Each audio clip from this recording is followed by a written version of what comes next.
अस्सलाम वालेकुम नाज़रीन, आप देख रहे हैं प्रोग्राम क्रॉसफायर। मैं हूं आपका अपना मेज़बान अब्दुल्ला हसन। बात करेंगे पंजाब की सियासत के हवाले से। तो शेख रशीद साहब ने तो बारहा ये बात कही है कि नून में से शीन निकलने वाला है। लेट्स सपोज अगर ये शीन निकल जाता है तो शीन क्या पावर में आता है, क्योंकि एक जानिब तो यहाँ पे ये बात की जा रही है कि शुगर मिल केस से बरियत की दरख्वास्त दायर की गई है हमजा शहबाज की जानिब से, लेकिन मनी लॉन्ड्रिंग के हवाले से FIA ने जो है चालान जमा करवा दिया है और साथ ही साथ उन्होंने ज़मानत को जो है ख़ारिज करने का भी कह दिया है। लेकिन आइंदा आने वाले दिनों में अदालत क्या करती है, क्या कहती है, ये तो वक्त ही बताएगा। लेकिन नून लीग जो है अपने स्टांस पे अब भी कायम है, PDM अपनी जगह पे जो है कायम होता है अपनी बातों के ऊपर, लेकिन हुकूमत चीज़ों को जो है कैसे देख रही है, इसी के ऊपर बात करने के लिए मेरे से टेलीफोन लाइन के ऊपर मौजूद है पाकिस्तान तहरीक इंसाफ के सीनियर रहनुमा हाफिज़ मोहम्मद अकरम साहब।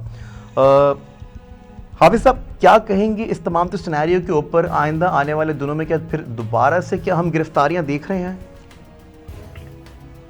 बिस्मिल्लाहिर्रहमानिर्रहीम। बहुत शुक्रिया अब्दुल्ला भाई, आप मुझे हर बार जो है वो मौका देते हैं कि मैं अपने इस मुल्क की जो है वो जो चोर हैं उनका भी बता सकूं और जो चोर नहीं है उनका भी बता सकूं, और जो मुल्क की खिदमत कर रहे हैं उनका भी बता सकूं, और जो मुल्क को लूट रहे हैं उनका भी बता सकूं। इस चीज का मैं आपका बहुत शुक्रगुजार हूँ और आपके चैनल का उससे भी ज्यादा शुक्रगुजार हूँ कि जो ये जितने भी हमारे मुल्क के जो मामला होते हैं, मुल्क की हिफाजत करने के लिए जो भी इकदाम होते हैं वो आपका चैनल जो है इकदाम उठाता रहता है। मैं इसका भी जो है ना चैनल की पूरी टीम का बल्कि बहुत ज्यादा शुक्रगुजार हूँ।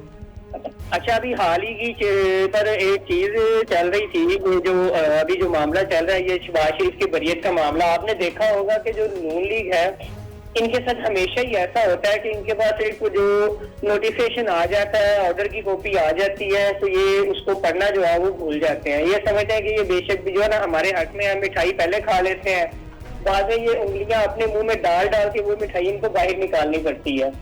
या फिर इनके साथ ऐसा होता है कि ये मिठाई मार्केट से खरीद लेते हैं और बाद में इनको वापस करने जाना पड़ती है। अभी देखें हाल ही में जो ये बरियत का मामला इन्होंने शुरू किया हुआ है, लंदन में तो शहबाज शरीफ के ऊपर कोई केस था ही नहीं। केस तो था सलमान शहबाज के ऊपर, मुकदमा तो सलमान शहबाज का था, शहबाज शरीफ के ऊपर था ही नहीं। ये अपने आप को पहले ही जो है वो जो हकायक होते हैं उनको तोड़ मरोड़ कर आवाम को जो है वो बेवकूफ बनाने की पूरी कोशिश करते हैं। अब पाकिस्तान की अवाम वो पुरानी अवाम रही, ये नया पाकिस्तान है, ये इमरान खान की हुकूमत है। नया पाकिस्तान भी वैसे खासा महंगा है वैसे हाफिज़ मोहम्मद अकरम साहब। नहीं, मैं आपको ये बता दूं, नया पाकिस्तान कोई महंगा नहीं है। जो मोटरवे पहले 37 करोड़ रुपए पर किलोमीटर बन रही थी, आज वो 17 करोड़ रुपए पर किलोमीटर बन रही है। जो लाहौर में मेट्रो बस पहले जो 285 प्लस चलती थी अब वो 170 पे चल रही है। तो नए पाकिस्तान में काफी खैर मैं ट्रैक से हट जाऊंगा। मैं पेट्रोल की अगर कीमत बताऊं, मैं आपको दूध की कीमत बताऊं, मैं आटे की कीमत बताऊं, मैं चीनी की कीमत बताऊं, प्रीवियस गवर्नमेंट के अंदर उनके कुछ रेट मैं बोल रहा हूँ ना, मैं ट्रैक से हट जाऊंगा। मैं ये इसी केस के ऊपर आपसे बात करना चाहता हूँ। मैं आपको बता देता हूँ, मैं अभी ट्रैक से नहीं हट रहा, सिर्फ मुख्तसर बात ये करूंगा कि नए पाकिस्तान के अंदर चीजें महंगी हुई हैं, लेकिन चीजें साथ सस्ती भी हुई हैं। चीजें सस्ती हुई हैं, हाँ चीजें अच्छा फिर हमारी मार्केट वाले बेच रहे होंगे फिर ज्यादा महंगी। हाँ जी, फिर पॉसिबिलिटी जहाँ पे मैं फिर रिहाइश पजीर हूँ फिर वहाँ पे महंगी बिक रही हूँ, फिर मैं आपको ज़रूर कंप्लेन करूँगा, मैं आपके पर्सनल नंबर पे कोऑर्डिनेट करके कि यहाँ पे चीज़ें बहुत ज़्यादा महंगी बिक रही हैं।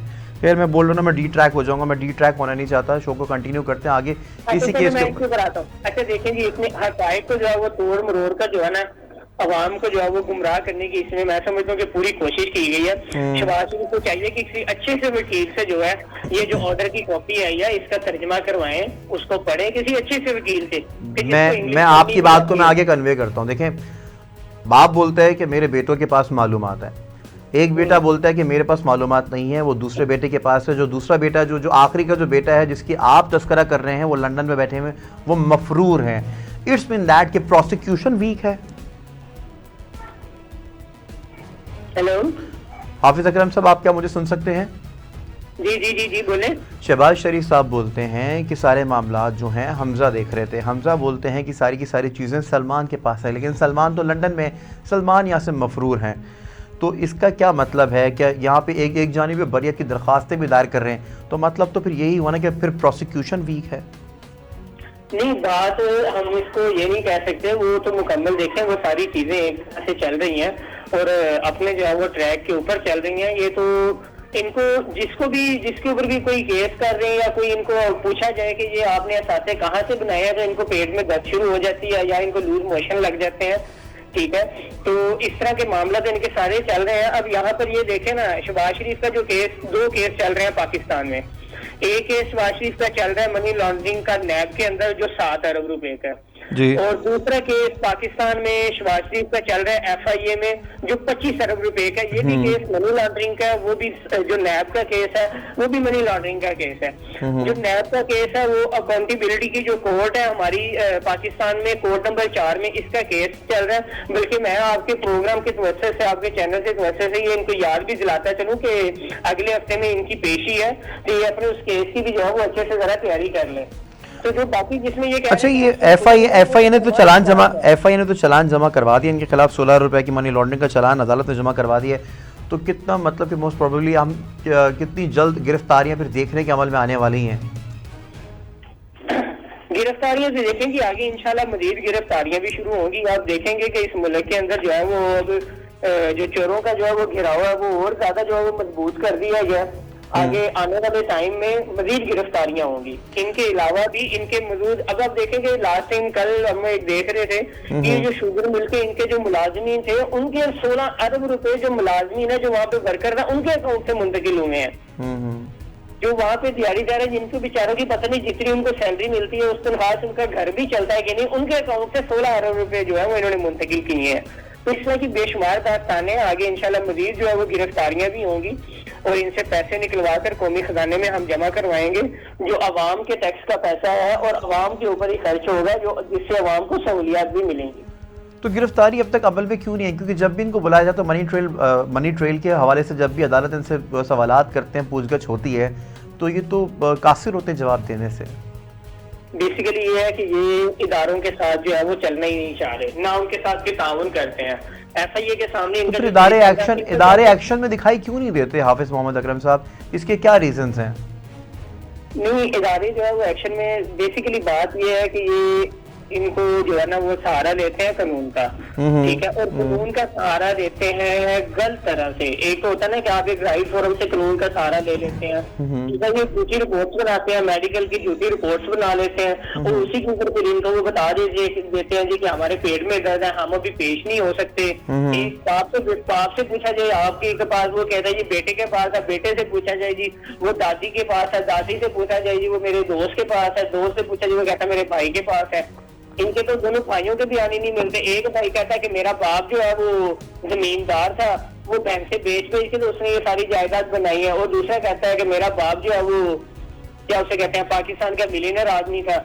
इसी तरह मरियम नवाज है, मरियम नवाज भी एक बयान में ये कहती है कि मेरी लंदन में क्या पाकिस्तान में भी कोई प्रॉपर्टी नहीं है, दूसरी जगह पर ये कहती है कि लंदन वाले फ्लैट हैं ये हमारे हैं। तो मतलब इनका तो किसी तरह का कोई बयानिया मिलता ही नहीं है। इसी तरह ये अदालतों का और उनका वक्त भी जाया करते हैं। इनको चाहिए कि ये जो इदारे हैं, FIA है, नैब है, हमारी अदालतें बनी हुई हैं, इनका भी टाइम बर्बाद ना करें, टाइम जाया ना करें, उनके साथ मुकम्मल ताउन करें और अपने आप को, अगर ये सुरखरू है तो उनको सबूत फराहम करेंगे। किसी चीज को फराहम भी नहीं करते, हर चीज को लटका के मजीद वो तो जिस तरह से आजकल वो दावतों के अंदर, शादियों के अंदर गाने गाए जा रहे हैं पूरी नून लीग की जानिब से, जो इनकी जो अहम जो काबिर हैं उनकी जानिब से, जिस तरह से गायकी और सुर और ताल, और आपने देखा होगा जिस तरह से उन्होंने गायकी का अंदाज़ अपनाया, वो ठीक है। हाफिज़ मोहम्मद अकरम साहब, आपका बेहद शुक्रिया। पाकिस्तान तहरीक इंसाफ के सीनियर रहनुमा हैं और अपनी आरा से, अपनी राय से आगाह कर रहे थे और ये कह रहे थे कि पाकिस्तान तहरीक इंसाफ का जो दौर इक़्तिदार है ये सुनहरा तरीन दौर है, लेकिन आइंदा आने वाले दिनों में गिरफ्तारियाँ भी बहुत जल्द हम देखेंगे। नाज़रीन, कहीं मत जाइए, वक्त हुआ ब्रेक का, हमारे साथ रहिए।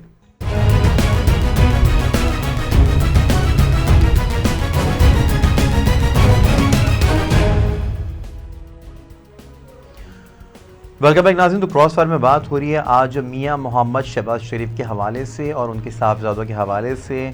उनके साहबजादे, आपको बताते चलूँ कि हमजा शहबाज का यही कहना है और यही मानना है कि आइंदा आने वाले दिनों में वो सुरखरू होंगे और उन्होंने जो है बरियत की दरख्वास्त जो शुगर मिल केस के अंदर वो उन्होंने दायर कर दी है। लेकिन अब ये देखते हैं कि FI की जानिब से क्या रिएक्शन आएगा। लेकिन FI की जानिब से रिएक्शन भी ये आ चुका है कि 16 अरब रुपए के मुचलके के चालान उन्होंने जमा करवा दिया है अदालत के अंदर। अब देखना है कि आइंदा आने वाले दिनों में जल्द गिरफ्तारियां मुतवक्के हैं या फिर हलचल देख रहे हैं पंजाब की पॉलिटिक्स के अंदर? इसी के ऊपर गुफ्तगू करने के लिए मेरे साथ इस वक्त टेलीफोन लाइन के ऊपर मौजूद हैं सीनियर जर्नलिस्ट ताबिश भट्ट साहब। ताबिश भाई, बेहद शुक्रिया आपका फैज़ टीवी से गुफ्तगू करने के लिए। आपसे कुछ देर कबल जो हमारे साथ टेलीफोन लाइन पर मौजूद थे सीनियर रहनुमा है पाकिस्तान तहरीक इंसाफ के हाफिज़ मोहम्मद अकरम साहब, उनका यही कहना था कि गिरफ्तारियां बहुत जल्द मुतवक्के हैं, देखेंगे आप, और हम तमाम चोरों को पकड़ेंगे और चोरों को पकड़ के जो है वो जेलों में डालेंगे और उसके बाद जितने भी पैसों से निकलते होंगे वो आवाम की खिदमत में पेश करेंगे। और पाकिस्तान तहरीक इंसाफ का दौर इक़्तिदार ये इस वक्त का सुनहरा दौर है। इस पर क्या कहेंगे? लेकिन ये दोनों अलग अलग ज़ावी हो जाएंगे। मैं यही चाहूँगा कि हम डी-ट्रैक ना हो, हम लोग टॉपिक से ना हटें। शहबाज शरीफ की और हमजा शहबाज की बरीयत के हवाले से बात करना चाहूँगा आपसे। हाँ जी बिल्कुल, बहुत शुक्रिया अब्दुल्ला आपका। अच्छा, पाकिस्तान मुस्लिम लीग नून के जो सदर शहबाज शरीफ के साहबजादे हैं, पंजाब असम्बली में कायदे हिज़्ब खिलाफ हमजा शहबाज ने जो है रमजान शुगर मिल में रेफरेंस की बरीयत की दरख्वास्त दायर कर दी है। लेकिन जराये का यही कहना है कि FIA की जानिब से जो है गिरफ्तारी जो है वो अमल में लाई जाएगी और दोबारा जो है शहबाज शरीफ और हमजा शहबाज जो है अब कानून की गिरफ्त में होगा। जबकि दूसरी बात आप देखिए, पाकिस्तान तहरीक इंसाफ की जानिब से कि जो पैसा खजाने में जमा होगा, ये बात बिल्कुल गलत है। 3 साल से हम ये बातें सुन रहे हैं, हम ये दावे सुन रहे हैं, हम ये वादे सुन रहे हैं कि तमाम लूटी हुई दौलत जो है वो पाकिस्तान लाई जाएगी। वज़ीर इमरान खान की जानिब से कहा जाता है, तहरीक इंसाफ के सीनियर रहनुमाओं की जानिब से ये कहा जाता है। लेकिन ये सिर्फ और सिर्फ जो सियासी पंडित है वो यही कहते हैं कि ये सिर्फ और सिर्फ जो है एक दूसरे का इल्जाम तराशी है और उसके एक दूसरे को नीचा दिखाने के लिए गिरफ्तारियां सियासी तौर पर अमल में लाई जाती है। लेकिन लाहौर हाईकोर्ट में दरखास्त तो हमजा शहबाज ने दायर कर दी है कि रेफरेंस दायर कर दिया है। लेकिन अब देखना होगा कि FIA की जानिब से जो वकील पेश हो रहे हैं वो क्या अपना मौका पेश करते हैं। लेकिन FIA के जराये का ये कहना है कि आइंदा जो है हमजा शहबाज और शहबाज शरीफ जो है FIA की गिरफ्त में होंगे। लेकिन ये बात कतई गलत है कि जी लूटी हुई दौलत जो पाकिस्तान है, क्योंकि अभी तक किसी एक सिंगल रहनुमा की भी जो है वो दौलत जो है वो पाकिस्तान में नहीं लाई जा सकी। SS बियॉन्ड बीइंग जो है कि असासा जात जो उनकी आमदन से ज्यादा है वो सबको नजर आते हैं, उनकी आमदनी से मुताबिकत नहीं रखते। लेकिन यहाँ पर गरीब के लिए कानून कुछ और है और जो अमीर लोग हैं, जो पावरफुल लोग हैं, उनके लिए कानून कुछ और है। और अब देख रहा हूँ कि तहरीक इंसाफ ने जो वादा किया था, जो दावा किया था कि हम लोग जो तब्दीली का नारा लेकर आगे चलेंगे, तो 3 साल गुजर चुके हैं, एक सिंगल पैनी भी जो है खजाने में जमा नहीं हो सकी। हालांकि नवाज शरीफ भी बाहर है और मफरूर है लाहौर हाईकोर्ट में जो है। तो नवाज शरीफ को मफरूर किसने करवाया ताबिश? नवाज शरीफ को मफरूर भी किसने करवाया है? नवाज शरीफ को मौका किसने दिया है? नवाज शरीफ तो यहाँ पे बैठ के जेल काट रहे थे अपनी। बिल्कुल, नवाज शरीफ को मफरूर करवाने वाले जो सूबाई वजीर थे डॉक्टर यासिर राशिद है, उनका कलीदी किरदार रहा है, क्योंकि उन्होंने लाहौर हाईकोर्ट जो है वो बंदूक रखकर चला दी। तो सुप्रीम कोर्ट की तरफ से जो है उनको सजा दी गई थी और लाहौर हाईकोर्ट में वो जो मेडिकल ग्राउंड बेस पर जो है उनको छोड़ दिया गया। डॉक्टर यास्मीन राशिद जो है वो पेश होती रही लाहौर हाईकोर्ट में। उनका ये कहना था कि जी उनकी तबीयत बड़ी खराब है, प्लेटलेट्स बहुत कम है। तो लाहौर, और ये तो इमरान खान साहब खुद बोलते थे कि शीरी मदारी की आंखों से आंसू निकलते हुए मैंने तो खुद देखे हैं मियां मोहम्मद नवाज शरीफ की तबीयत के हवाले से। आप खुद देख सकते हैं कुछ दिनों बाद सोशल मीडिया में जो तस्वीर वायरल होती है मियां नवाज शरीफ की, जो वो पार्क में घूम रहे हैं, वो फास्ट फूड वाले रेस्टोरेंट पर जाकर खाना खा रहे हैं। तो ये बिल्कुल जो है एक ऐसा हवा क्रिएट किया गया था, मीडिया पर इस तरह हाइप क्रिएट की गई थी, क्योंकि मैं खुद जो है टीम के बाहर कितने दिन रात जो है वहाँ पर हम रहे हैं। और यही एक तासुर आ रहा था तहरीक इंसाफ के रहनुमाओं की जानिब से, डॉक्टर की तरफ से।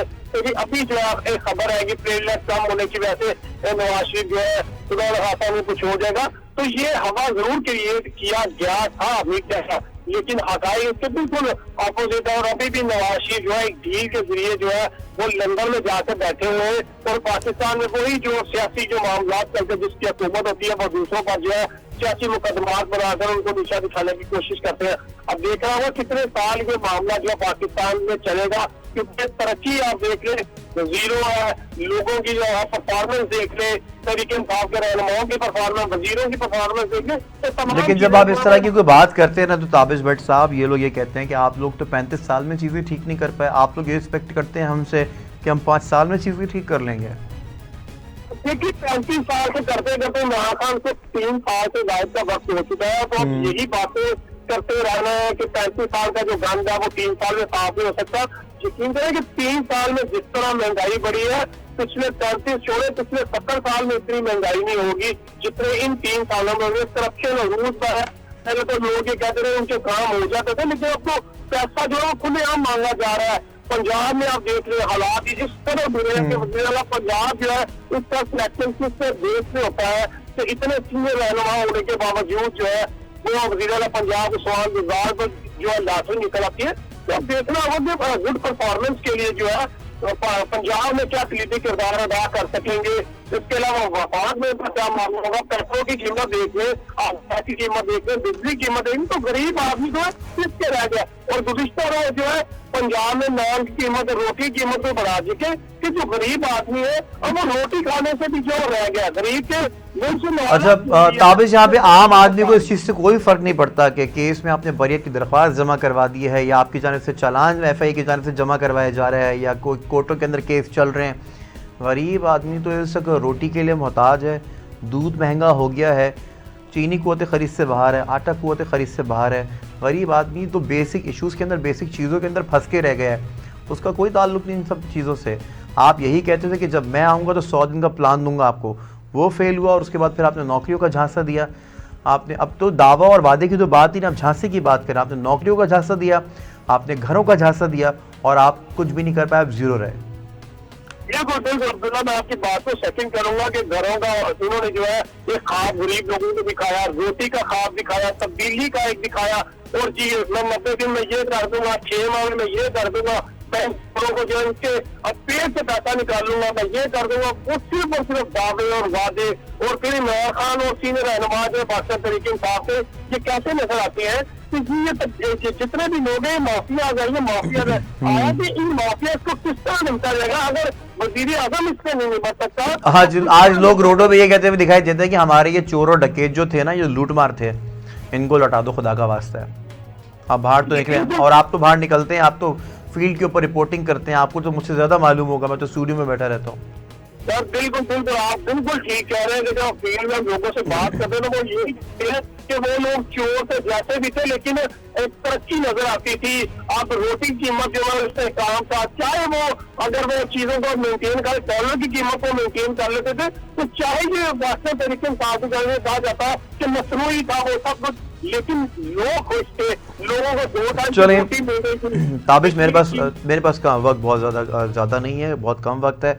मैं आपसे बस ये जानना चाहता हूँ कि मतलब कि आइंदा आने वाले दिनों में फिर से हम पंजाब की जो पॉलिटिक्स है उसके अंदर एक दफ़ा फिर गर्मा गर्मी देख रहे हैं। इट्स मीन दैट क्या फिर बहुत ज़्यादा जल्द गिरफ्तारियाँ अमल में आने वाली हैं?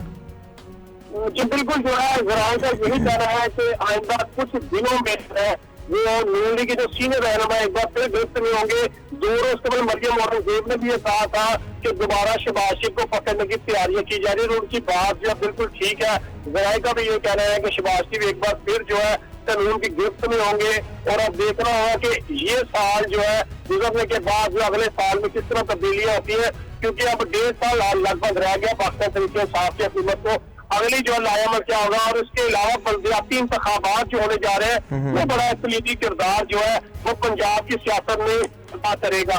तो अब सिर्फ दावे वादे के बाद जो है अवाम ये चाहती है कि उन्हें 2 टाइम की रोटी मिले और उन्हें जो है सुकून मिले, लेकिन ग्राउंड रियलिटी जो है ऐसा कुछ भी नहीं है। लोग इसके रह गए और उनका ये कहना कि वो चोर डकैत थे ना, वही ठीक थे। ठीक है, ताबिश भट्ट साहब सीनियर जर्नलिस्ट हैं और फील्ड के ऊपर घूमते रहते हैं और रिपोर्ट करते हैं। मेरे ख्याल से इनसे बेहतर कोई भी नहीं जानता होगा ग्राउंड रियलिटी को। ताबिश भट्ट साहब, आपने फैज़ टीवी के लिए वक्त दिया, अपना कीमती वक्त दिया, आपका बेहद शुक्रिया। नाज़रीन, 100 बातों की बात यहाँ पर यही है कि आप केसेस चला रहे हैं, नहीं चला रहे हैं, FIA क्या कर रहा है, हुकूमत क्या करने जा रही है, अपोजिशन पार्टीज़ क्या कर रही हैं, क्या अमल है, किसने पैसा खाया और किसने देना है, आपने खुद निकाल दिया, खुद लोगों को मफरूर करवा दिया। लेकिन यहाँ पे ग्राउंड रियलिटी ये है कि बेसिक इश्यूज़ में हम आज भी फंसे हुए हैं। अपने मेज़बान अब्दुल्ला हसन को दीजिए इजाज़त। अल्लाह हाफ़िज़।